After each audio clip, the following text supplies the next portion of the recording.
ठाकुर और आप देख रहे हैं 247 सुपरफास्ट। तो चलिए बढ़ते हैं आज की खबर की ओर।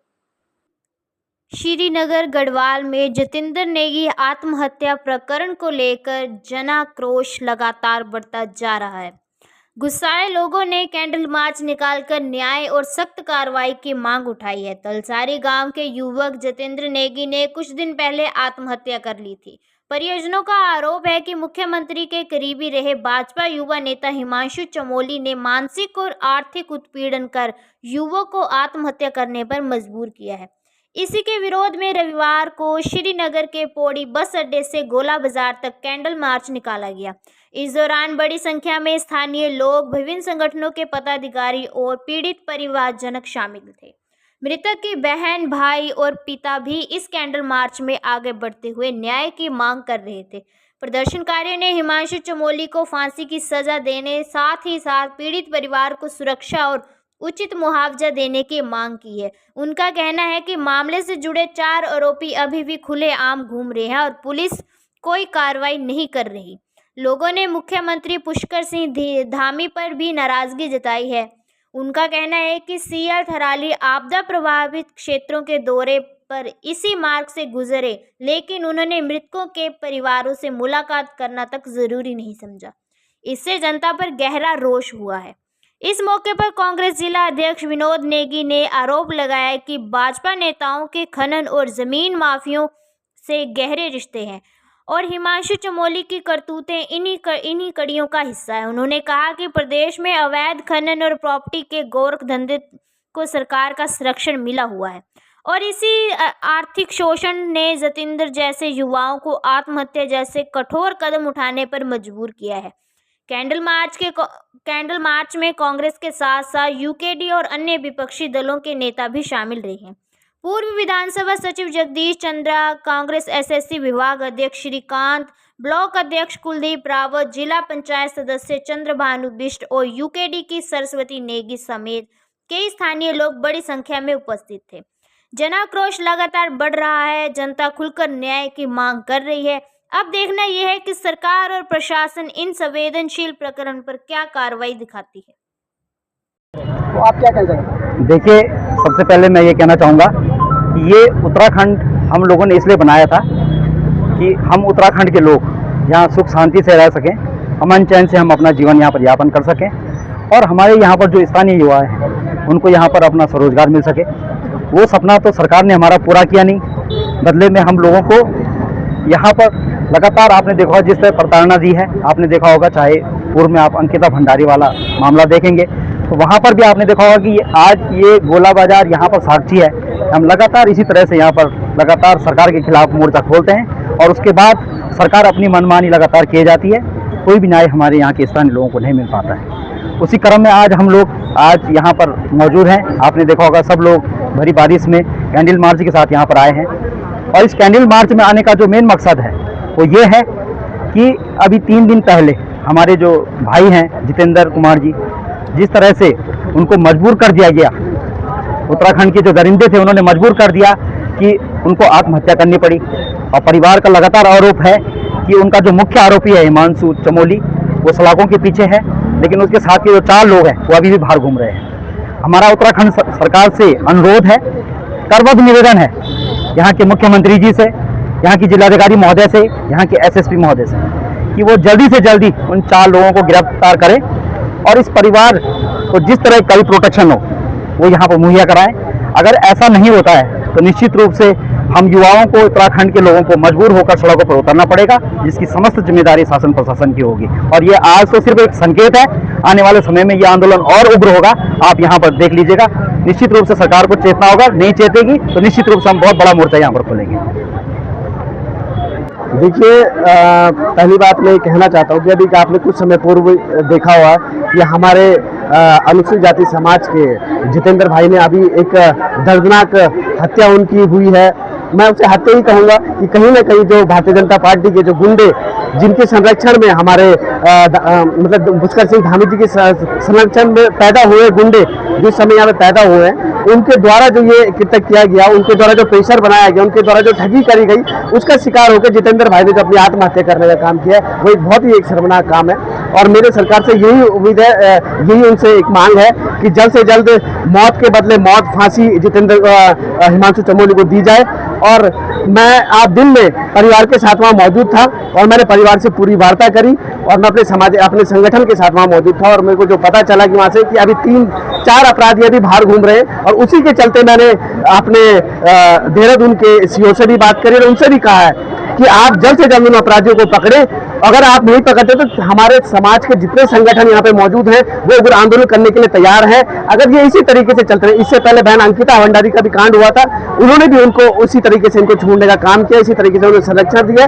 हमारी मांग यही है कि आप जल्द से जल्द उसको आरोपी को आप जल्द से जल्द फांसी दे, उनको सजा दे और जो घूम रहे हैं बेकुछ होकर जो घूम रहे हैं उनको भी पकड़ने का काम करें। अगर आप नहीं करते तो सामाजिक जितने भी अनुसूचित जाति के संगठन है सब लोग मिलकर यहाँ पे मोर्चा खोलने के लिए तैयार है और उनके परिवार के साथ कंधे से कंधा मिलाए खड़े रहेंगे जब तक ये लड़ाई अंत तक हमको न्याय की लड़ाई। देखिए आप उसके बहन का दर्द को इस तरीके से भी समझ सकते हैं कि 9 तारीख को रक्षाबंधन था और उसको रक्षाबंधन की जो राखी है उसके भाई की कलाइयों से भी राखी तक नहीं हटी थी, तो आप उसकी बहन का दर्द उस चीज से समझ सकते हैं कि वो राखी भी अभी उतरी नहीं थी और उसका भाई वहां पे उसने अपने भाई को खो दिया। तो मेरा यही कहना है कि आज वो बहन के साथ हम शुरू से उस बहन के साथ थे और जब तक ये न्याय नहीं मिल जाते तब तक हम सब लोग उसकी बहन के साथ खड़े रहेंगे। मैं आपके चैनल के माध्यम से स्पष्ट ये कह देना चाहता हूँ, अभी मैडम ने भी अपने सोशल मीडिया बाइट में ये बात कही है कि पहले से अनुसूचित जाति लोगों के साथ उत्पीड़न हुआ करता था और आज कहीं ना कहीं उत्पीड़न थोड़ा सा कम होता जा रहा है, लोग एक साथ रहने के लिए तैयार हो चुके हैं और कहीं ना कहीं अभी कुरीतियां अभी भी हमारे समाज के साथ कुछ पर हमेशा होती है और होती आई रही है। मेरा यही कहना है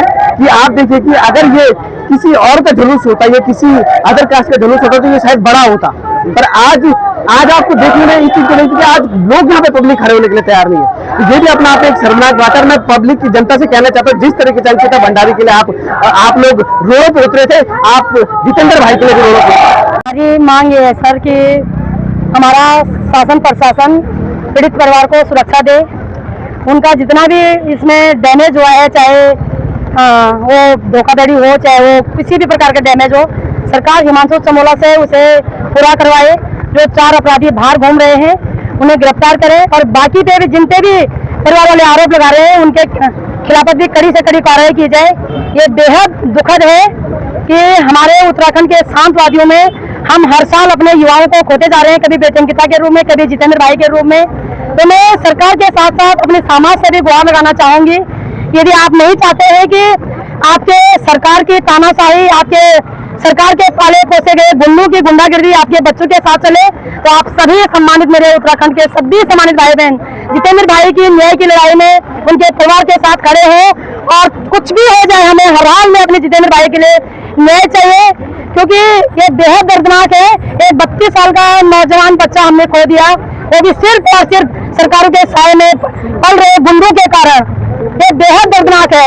हमारा प्रशासन हमें रोक रहा है और गुंडों को नहीं रोक रहा है, ये दुर्भाग्यपूर्ण बात है। तो हम यही कहना चाहेंगे, ये बहन इस समय, कल आप लोगों ने सुना होगा कि मेरे भाई के हाथ से बोला राखी भी अभी उतरी नहीं है, ये कितना दुर्भाग्यपूर्ण बात है।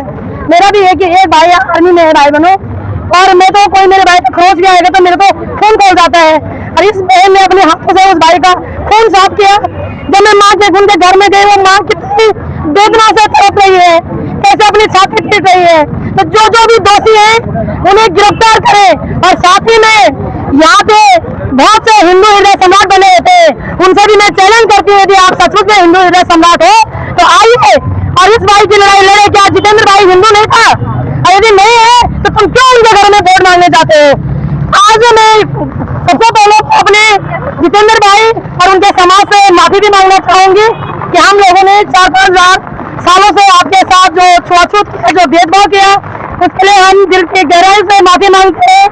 और आज दुर्भाग्य देखिए, तुम्हें जीने भी नहीं दिया जा रहा और तुम्हारे साथ न्याय में काफी आपको कोई खास नहीं हो रहा है। लेकिन फिर भी हम कहना चाहेंगे, यदि आप एक समृद्धशाली उत्तराखंड की कल्पना करते हैं, यदि आप एक स्वस्थ समाज की कल्पना करते हैं, तो आप लोगों को जात पात छुआछूत का भेदभाव खत्म करके इस परिवार का साथ निभाना पड़ेगा और हिमांशु चमोला जैसे गुंडों को यहाँ से खड़े होना पड़ेगा और उन्हें फांसी की सजा होनी चाहिए। भाई मौत के बदले मौत होनी चाहिए। ये बेहद दर्दनाक है। और बाकी मैं क्या बोलूँ, तो ये सब परिवार से मैं यही कहना चाहूंगी कि मैं अंतिम सांसों तक तुम्हारे साथ हूँ बहनों, जब तक तुम्हारा हमारे भाई को, तुम्हारा भाई है, मेरा भी भाई है वो, जब तक उसे न्याय नहीं मिल जाता हम आपके साथ खड़े हैं और सरकारों के हम ईट से ईट बजा देंगे। सरकार के लिए सरकार जो देने में ना रहे। आज विरोध किया हमारे थराली में लोगों ने, सीएम धामी का मैं स्वयं वो कतार में बैठ जाऊंगी सीएम के आवास के बाहर यदि हमारे भाई को न्याय नहीं मिला तो। बाकी सर शासन प्रशासन की ड्यूटी है और पत्रकार बनने के लिए मैं रिक्वेस्ट करती हूँ और आभार व्यक्त करती हूँ कि आपकी वजह से पूरे प्रदेश भर में ये मामला उठाया मेरे भाई। मार्च निकाल के क्या कारण है? कारण ये है सर कि हम घर से इतना लोगों को फोन कर रहे हैं, 4 जो आरोपी हैं वो भी बाहर है। मैं कंटिन्यू लोगों सीओ साहब से बात कर रहा हूँ, हमें सिर्फ यह आश्वासन दिया जा रहा है कि हम कार्रवाई कर रहे हैं। एक मेन आदमी जिसने कल मेरे भाई की पोस्ट, मेरा भाई का एक्सेस था उसके पास फेसबुक पर, उसने कल उसको पोस्ट कर दिए 2-4 वीडियो, इसको पूरा बदलने के चक्कर में कहीं और की वीडियो डाल रहा है। हमें मजबूरन जब मैं फोन करता हूं तो मुझे कहते हैं कि हम इस पर कार्रवाई करें, जबकि कल से वो अभी तक गिरफ्तार नहीं हुआ है। मैंने उस लड़के का एड्रेस भी दे दिया उनको कि यहाँ पे रहता है, उसका नंबर भी पुलिस को दे दिया है, पर मुझे अभी तक कुछ भी नहीं पता लगा कि वो अंदर हुआ है नहीं हुआ है। अभी और कितने लोग आरोपी आप मानते हैं? आप 4 और आरोपी हैं, चारों आरोपी घूम रहे हैं। मैं फोन कर रहा हूँ वहाँ पे भानीवाला में लोगों को, सब कह रहे हैं कि कोई अंदर नहीं हुआ, जबकि पुलिस के द्वारा हमको बोला जा रहा है कि हमने उनको पकड़ लिया है, हमने उन्हें कस्टडी में रखा हुआ है, जिसकी ना कोई फोटो ना कोई वीडियो, कोई कुछ भी नहीं हमारे, कुछ भी नहीं हमें मिला है अभी तक, कुछ भी ऐसा कुछ नहीं है। कुछ उसके बाद आपने कहा था कि भाई कहीं ना कहीं नेता लोग वहाँ पे आते हैं, लेकिन उसके बिल्कुल बिल्कुल, मैं बताता हूँ आपको, कल विधायक साहब गणेश गोडियाल जिससे थोड़ा सा पहले हमारे घर पे आए, 5 मिनट बाद गणेश गोडियाल जी आए। जैसे ही गणेश गोडियाल जी आए, विधायक साहब ने हमसे कुछ बातचीत नहीं करी, कुछ भी नहीं। जैसे गणेश गोडियाल आए चुपचाप से वहां से भाग गए, जैसे डर के माहौल में गए, ऐसे मुंह दबा के भागते, हमें हमसे मिले तक नहीं, वो कुछ हमसे कुछ भी हमारी परेशानी को पूछने के लिए कुछ भी नहीं हुआ। आज प्रधान मुख्यमंत्री जी थराली गए हैं, हम उम्मीद कर रहे थे कि क्या पता हमारे घर पे भी आ जाए, हमारी परेशानियों को भी देखे, पर हमारे घर पे नहीं आए, वो वहीं से चल दिए। इसी वजह से हमने ये कैंडल मोर्चा निकाला है आज, और तब तक निकालेंगे जब तक हमारे लिए कुछ भी कोई सरकार की तरफ से कोई इंसान खड़ा नहीं होगा। सरकार से क्या मांगे आपके? सरकार से सीधी मांगे हैं। मेरा तो बड़ा भाई चाह चुका है, हमारे मुझे भी सेफ्टी चाहिए सरकार की तरफ से, हमें भी तो, मुझे भी तो आश्वासन मिले। मैं इकलौता कमाने वाला अपने घर का, मुझे भी तो सेफ्टी चाहिए। मुझे तो उन लोगों से खतरा है, उन 4 लोगों से और खतरा है जो बाहर घूम रहे हैं। कल की डेट में मुझे कुछ कर देंगे, मेरा तो परिवार खत्म हो जाएगा। यही मांगे थी कि सरकार आए, मुझे आश्वासन दे, पर किसी की तरफ से मुझे कोई आश्वासन नहीं मिल रहा है। आरोपी को पकड़ा गया है, हिमांशु चमोली जेल में है, लेकिन जो 4 आरोपियों का नाम मेरे भाई ने लिया है वो अभी भी बाहर घूम रहे हैं, वो अभी भी नहीं गए हैं जेल में। अभी भी 3 दिन हो गए हैं, लेकिन अभी भी वो लोग बाहर हैं। क्या चाहते हैं सरकार से और उत्तराखंड सरकार? मैं चाहती हूँ उत्तराखंड सरकार से कि उसको फांसी की सजा दो। अभी तक हमें सरकार से कुछ नहीं आया है, कोई किसी ने नहीं बोला है कि उसको फांसी देंगे, बस न्याय देंगे, पर कब देंगे वो न्याय, कुछ नहीं है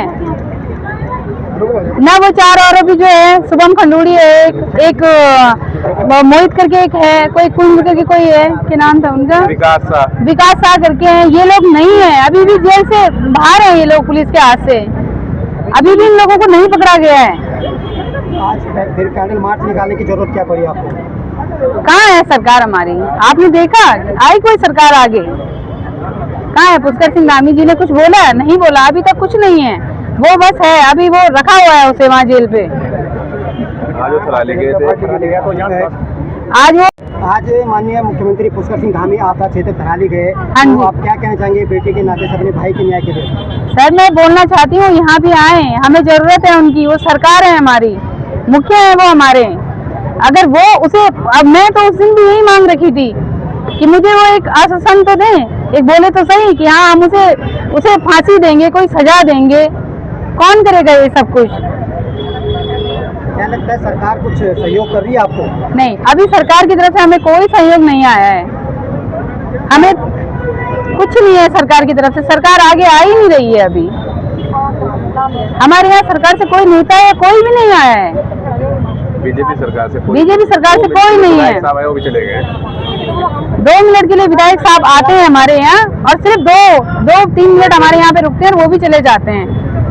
क्या विधायक जी ने कुछ बातचीत करी? क्योंकि क्षेत्रीय विधायक कुछ भी नहीं, कुछ बात नहीं की उन्होंने हमसे। ये कहने में बहुत बड़ा दुख हो रहा है कि जो भी संगठन आता है जाति पे बातें करते हैं, हिंदू मुस्लिम जो भी जाति पे बातें करता है, बहुत बड़ी रैलियां हो जाती हैं, लोग बहुत हजारों में लोग इकट्ठा हो जाते हैं। लेकिन आज जितेंद्र भाई जो आत्महत्या हुई है, जिस कारण चमोली जी के कारण जिनकी आत्महत्या हुई है, उनके लिए आज यहाँ पे जनता नहीं है। यहाँ पे जनता केवल जाति धर्म पे ही आती है रोडों पे, और आज बिलगिदार का पूरा व्यापार सभा पूनम बहन पूनम के साथ खड़ा है। हमारी उपाध्यक्ष है वो, उनके साथ कंधे से कंधा मिलाकर खड़ा है। और तो ये देखिए आपने कोटी गढ़वाल से भगवान सिंह की रिपोर्ट। खबरों का सिलसिला इसी प्रकार जारी रहेगा। देखते रहे 247